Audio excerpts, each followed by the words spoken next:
Hello everyone, it's Thursday and you're watching Within the Frame. I'm Kim Bo-kyung. Plastics have become an inseparable part of our daily lives, and as much as they make our lives convenient, they come with their consequences.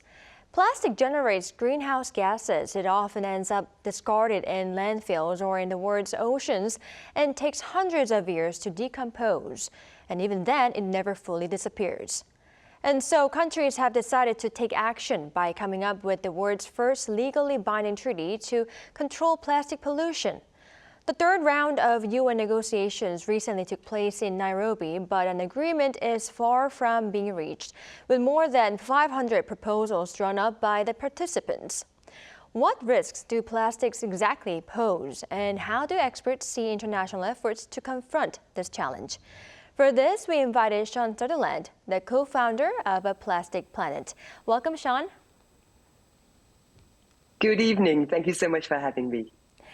And we also have Sarah Perez, co-CEO and stakeholder engagement lead from EA Earth Action. Good to see you, Sarah.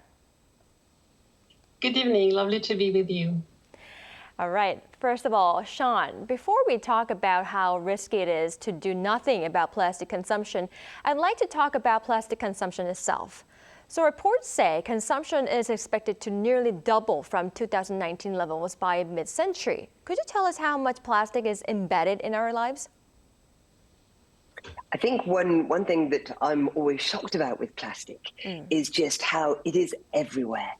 It is in the paint on the walls in the room I sit in today. It is, everywhere in your studio. It is in the lacquer on the floor. 70% of all our clothing is now made out of plastic. So you think about how plastic is so embedded in our lives. We always think about packaging, the visible side of it, but it is so much more than that. And because of that, it is now everywhere on our planet. There is not an inch of our planet that we have not infected with this toxic and indestructible material. It's in the deep ice of the Antarctic. It's 6 miles deep in the Mariana Trench, the deepest part of our oceans. It's in every lungful of air that we breathe. It's in my cup of tea here. It is everywhere. So this is where we need to be very careful because, as you say, we are on track to dramatically increase plastic production. And in fact, we need to be doing the opposite. We need to be very mindful that plastic is plan B for the fossil fuel industry. And just as we have woken up to the fact that we need to stop burning fossil fuels, we also need to wake up to the fact that we need to stop using this material that lives for centuries, and we're using it for things that are so temporary, like packaging, like fast fashion, all of those things. Right. Plastic is indeed everywhere. It really seems plastic has become, inseparable part of our lives indeed. Now let's talk about risk plastic pose. Sarah, throughout every stage of the life cycle, from production to disposal, plastic reportedly emits greenhouse gases and toxic chemicals, right? How serious is this? Yes, plastic emits greenhouse gases at every step of their life cycle. So from production to disposal, when oil is extracted, when it's turned into monomers and polymers, when they're transformed into all of the things containing plastic that we use, and then at the end of their lives, when they're either recycled or incinerated, they emit greenhouse gas emissions. But that's the case for all materials, and there's a fairly precise understanding of where, when, and how much greenhouse gas emissions are created. Emissions of chemicals during life cycle of plastics, on the contrary, is a subject that is rather recent in the public debate at least, and it's one where there's still many unknowns. When we look, for example, at the topic of additives that are used in the manufacturing and the processing of plastic, that really brings its share of concern. And EA has recently highlighted that in the report, adding it up. Additives, it can be added either intentionally or also non-intentionally as a result of contamination, migration, degradation during or after production processes, for example. And it's really worth noting that about 13,000 additives are used in plastics, and 24% of them, almost 1 in 4, are of potential concern. And a significant number of those molecules are found in plastic additives have not been studied, and they're not necessarily adequately regulated today. So these chemicals, they could cause health issues, either through direct contact or through environmental pollution, especially since about 1 million tons of additives are leaking in the environment every year as a result of plastic waste mismanagement. So yes, this is a serious issue. There's cause for concern. It requires all of our attention, be it in the plastic treaty negotiation, but also this is a topic that must be further researched, especially in terms of the potential human health impacts, because we must also not forget that those additives are in packaging in direct contact with our food. Right, I see your point. Now, Sian, plastic also kills fish and sea animals. More than 171 trillion pieces of plastic are estimated to be floating in the world's oceans. Could you tell us more on plastic's negative impact on oceans as well? As we know, the ocean is the lungs of the planet, so the devastation that we're causing through our addiction to this material is really extreme. But it isn't the big pieces of plastic that you see. It's not even the devastation that we witness in some small island states where you can see the waste piling up. It's not the big rubbish dumps. It's even more insidious than that. 92% of the plastic pollution in our oceans is tiny. It is microplastics and nanoplastics, because plastic doesn't break down, it breaks up into smaller and smaller pieces. So every living thing within our oceans is impacted by this, from the tiny phytoplankton at the bottom of the food chain, all the way up to the huge whales who are simply eating and inhaling these tiny, tiny pieces of plastic. And just as Sarah has so well described, we have to remember that plastic is not a material in its own right. Plastic is a mixture of chemicals. Thousands of chemicals are used to give plastic its extraordinary properties of being rigid and shiny or soft and flexible. Many of these chemicals are toxic. So imagine then that we have filled our oceans, we filled our air, we filled our soil with these tiny, tiny little poison pills that are carrying those chemicals. So the microplastics themselves damage the health of everything within the marine environment. They're in the bottom of the food chain, and they're also carrying these toxic chemicals that are impacting every living thing on the planet now. So you're right, we have this one opportunity now with this global plastics treaty that I know you want to go on to talk about, that we can actually start to control this. We think we can't live without plastic. It's such a recent problem. And the reason that we at A Plastic Planet are so obsessed about plastic is it's a fantastic gateway to us fixing so much else. The way that we make things, the way that we live, the waste that we create. We are the only species on the planet that create waste. Isn't that an extraordinary thing? Why do we think it's okay for us to take from nature and give back nothing but billions of tons of waste? So plastic is an opportunity. This crisis is an opportunity for us to rethink everything. How can we live in harmony with nature, with the marine environment? And it begins with the materials that we invent.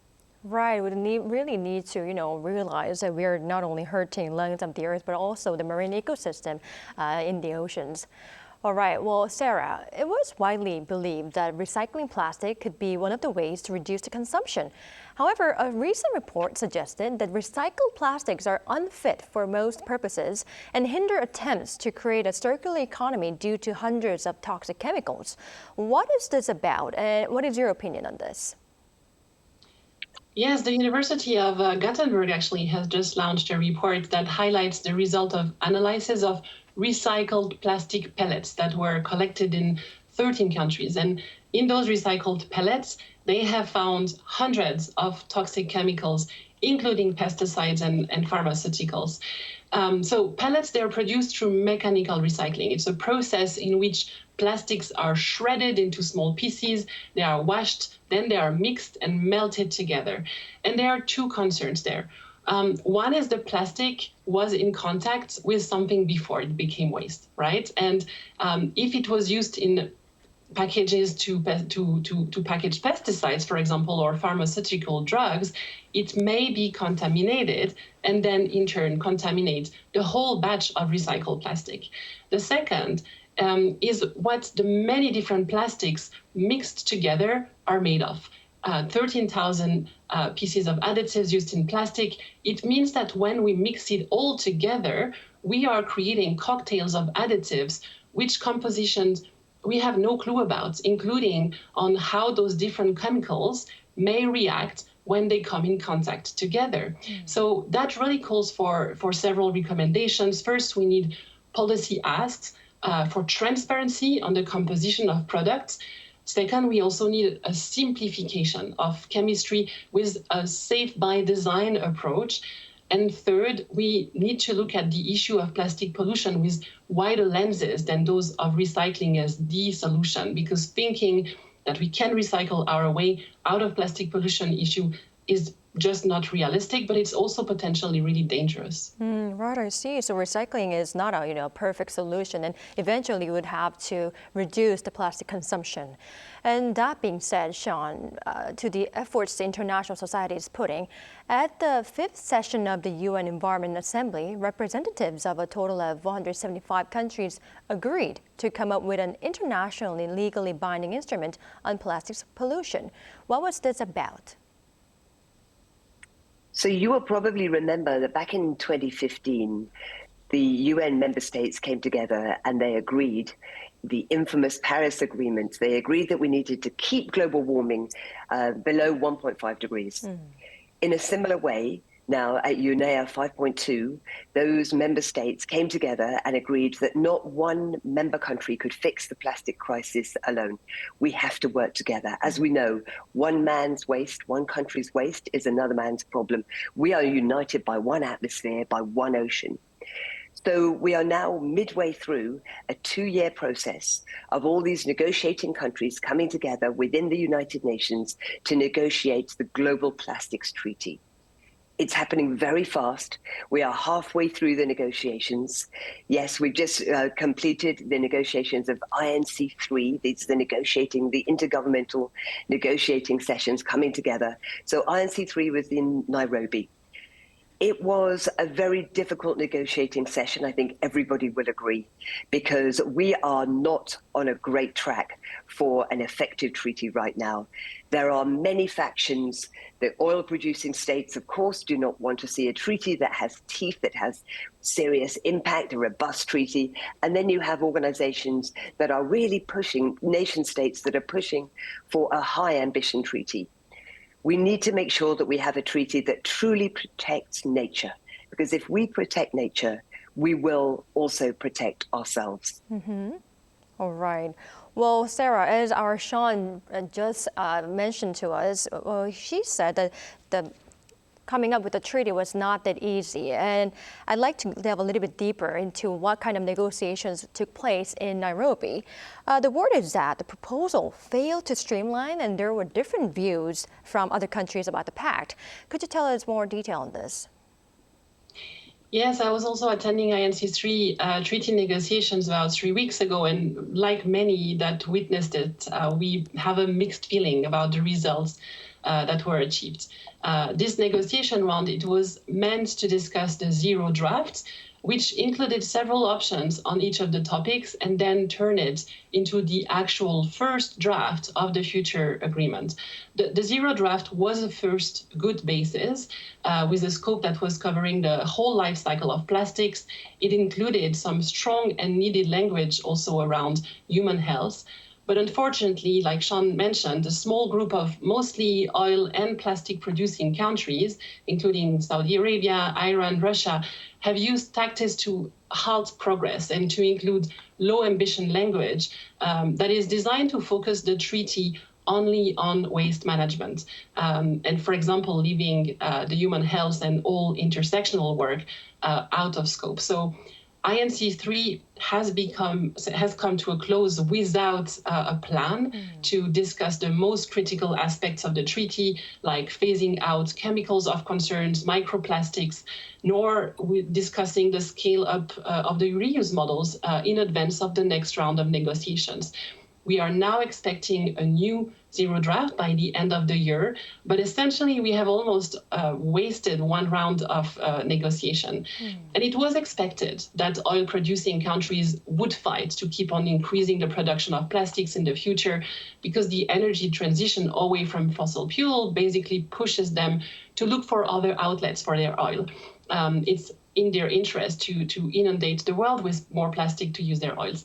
Still, we must highlight that there's still a wonderful work done by most countries, including the High Ambition Coalition, which includes also many global North and global South countries who want an ambitious treaty. And there's also strong industry voices who want an ambitious treaty because businesses respond to certainty, and that requires action, policies that would enforce a transition towards circular models. Right, I see. I mean, it is important that we took our first step. But in order to, come up with the better treaty with all the countries, Sian, the representative of Greenpeace who was at the site, said the treaty would require a level of leadership and courage from big, more ambitious countries. What measures do you believe should be put in place to make a successful treaty? Sarah raises some really good points there that the fossil fuel producing countries were very, very evident in Nairobi. In fact, there were 143 lobbyists for the fossil fuel industry, 143 lobbyists within the United Nations. They outnumbered 70 member states. So we need to be very conscious that the fossil fuel industry, who have had decades of experience at this very, very successful lobbying of talking about recycling, focusing us on the wrong end of the pipe, talking about pollution, that this is where we need to have our attention rather than actually thinking about turning off the plastic tap. So we at Nairobi this year, we launched the new treaty, which is written by the health scientists. Because if we are to listen to the health scientists who are telling us the known facts about the impact on human health, then we have to listen to what they would want to see in the final treaty wording. So they actually put pen to paper, the health scientists of the world, and through our co-founded organization, the Plastic Health Council, they created the Health Scientists Global Plastic Treaty. We launched this at Nairobi. We had a lot of support from delegate states, from lawyers, from other scientists to say, yes, we need to have something that has these kind of clauses included. So this is things like we need much more control on the chemicals that we are using within plastic. We need to eliminate single-use plastic. We need to accelerate innovation into new materials. We need to stop subsidizing plastic because, of course, plastic comes from fossil fuels, the most subsidized material on the planet. We have to fund and prioritize investment into safe and sustainable plastic alternatives. So these are the clauses that we really need to see in the final treaty. And as Sarah has outlined, we are very far away from that right now. And we need all the people from the High Ambition Coalition, all the member states to come together and ensure that if we focus on human health impact, which will in turn, of course, look after and protect every living thing on the planet, if we focus on that, then this will ensure that we have a robust treaty. And if we miss this window, we have 12 months now of opportunity to ensure that we have a treaty that protects our planet, protects our environment. If we miss this moment, I think that would be a terrible thing for humanity. All right, I see your point. Now, though we do not have an international treaty right now, but individual countries are already, putting their efforts to reduce the plastic waste. And I hear, Sian, there is something called plastic packaging tax, imposing a tax on packaging that contains less than a certain amount of chemically or mechanically recycled plastic.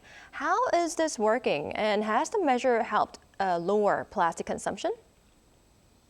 It's a great question, and the numbers don't lie, because if you look at the increase in the use of plastic, it's still going the wrong way.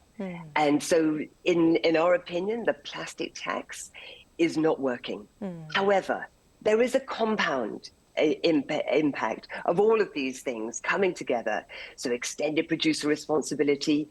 Imagine now if you have to be responsible for the second, third, fourth, fifth, forever life of whatever you put out on the market as a manufacturer. I think you would think again about using plastic if you had to think about the impact on the environment. Right now, no industry is paying for the externalities, the impact of the materials they put out. The Coca-Colas of the world, they are not responsible for the impact of the 120 billion plastic bottles they put out onto the market every single year. So things like extended producer responsibility, the plastic packaging tax, and then of course, the UN Global Plastics Treaty, all of these things will compound up to have more effect. But what we know is the thing that will move industry faster than anything else is that four-letter word, risk. So if we can use this known proof on the impact of the toxins and the microplastics that are so abundant on our planet now, if we can prove that impact on human health, then I think industry will not want the risk that comes with that. So this is where this cumulative effect of all of these different actions, the plastic packaging tax alone will not work. It's everything that we're doing, which is again why we come back to this global treaty and how we have this one-off opportunity to really create some momentum with it. All right, I cannot agree more. Now, we are running out of time, but I'd like to ask this last question to Sarah. What kind of efforts should be in place to, reduce global plastic consumption? And in order to be part of such escalating efforts to cut down plastic waste, what efforts should South Korea make? Yeah, so creating a circular economy where materials never become waste, it's actually a fantastic opportunity for innovation and for inventing new modes of consumption with less impact on the planet. So I would encourage South Korea to look further than bans and regulations, but also invest into circularity, innovators, in sustainable entrepreneurship, because there is so much to invent. If we look just at reuse, how can we truly scale reusable on-the-go containers, collect it, clean it, repair it? How do we improve the efficiency of the logistic? That requires investments, collaboration between universities and governments and industries. And large cities like Seoul offer great opportunities to pilot zero waste ecosystems and then scale it. So eventually, only by collaborating between governments, corporations, individuals can we create the better future that we want. All right, collaboration is the best policy. Hopefully we can all work together to reduce plastic waste. Now, unfortunately, this is all the time we have for today's edition. Thank you, Sian and Sarah, for your time and insights. We really appreciate it. Thank you so much. All right, that's all for Within the Frame tonight. We'll be back tomorrow with more in-depth stories. Thank you for watching and goodbye.